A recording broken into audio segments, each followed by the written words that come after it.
అందరికీ మరణాత. మోషే సుఖోపవాసంలోని 5వ రోజు 5వ అధ్యాయము. 1 సమాచారము, 2వది సంచారము, 3వది సంభాషణ, 4వది సనుగులు, 5వది సన్నిధి. సమాచారము నిర్గమాకాండము 5వ అధ్యాయము 1వ వచనము. మోషే అహరోనులు సమాచారం చెప్పుటకు బయలుదేరారు.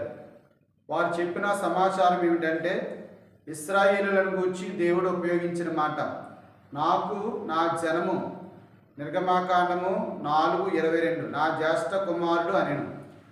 దేవునికి ఇశ్రాయేలీలు జ్యేష్ఠ కుమారులై ఉంటే మనము కనిష్ట కుమారులమై ఉన్నాము. వారు నన్ను సేవించి ప్రేమించాలంటే వారిని పంపించు అని సమాచారం తెచ్చారు. కానీ ఫరో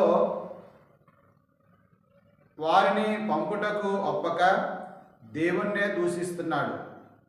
యేసుక్రీస్తు ప్రభువారు యోహాను సువార్త 15వ అధ్యాయం 18వ వచనములో, నేను నిన్ను ఏర్పరచుకున్నాను గనుక లోకము మిమ్మును ద్వేషించుచున్నదని చెప్పాను.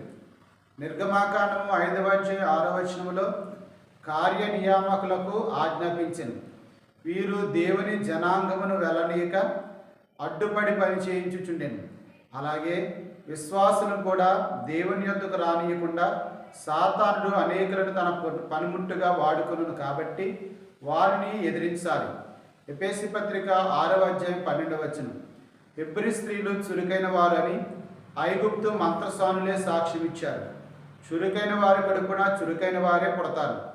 అటువంటి చురుకైన ఇశ్రాయేలీలకు ఫరో పెట్టిన పేరు సోమరులు. దేవునిని సేవించే సేవకులను సోమరులని అనవచ్చా? అనకూడదు. అసలు సోమరులు ఐగుప్తులే. వారికున్న నిందను ఇశ్రాయేలు మీద వేస్తున్నారు, అనగా వారి తప్పును కప్పిపుచ్చుతున్నాడు.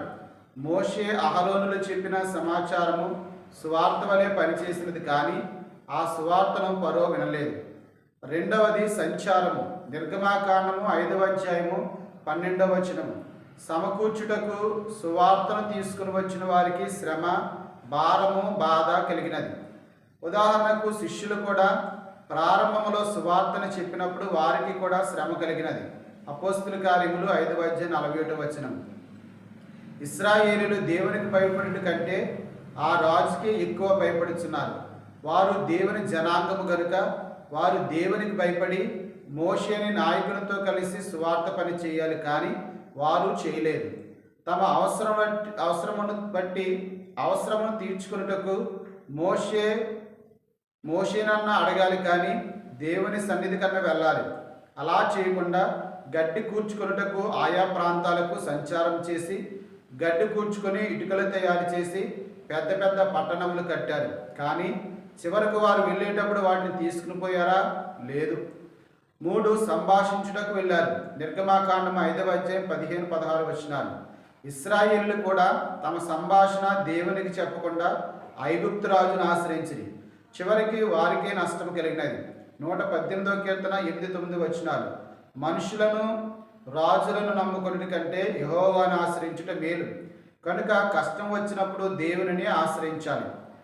4 సనుగులు ఆరంభమైనవి. నిర్గమాకాండము 5వ అధ్యాయము 20-21 వచనాలు. ఇశ్రాయేలీయులు కలిగిన శ్రమను బట్టి మోషే అహరోనుల మీద సనుక్కున్నారు. యాకోబు 5:9 సనగకుడి అని రాయబడింది. 5 సన్నిధిలోనికి వెళ్ళుట. నిర్గమాకాండము 5వ అధ్యాయం 22-23 వచనాలు. సన్నిధిలో సాగిలు పడ్డాడు. శ్రమలు ఎక్కువైన కొద్దీ దేవుని సన్నిధిలో సాగిలు పడుచున్నాడు. ఇది మోషేలో ఉన్న గొప్ప అలవాటు. ప్రతి సమస్య వచ్చినప్పుడు సన్నిధిలోనికి వెళ్ళేవాడు. ఇశ్రాయేలీయులు రాజుతో సంభాషించారు, శనిగారు సంచారం చేసి లేనిపోని వాటిని సమకూర్చుకున్నారు. మోషే ఇవి చేయలేదు. అన్నిటి కొరకు సన్నిధిలో దేవుని దగ్గర సాగిలపడ్డాడు. దేవుడి మాటలు మన వెనుకలో ఫలింప చేయనుగాక. ఆమేన్. అందరికీ మరణాత.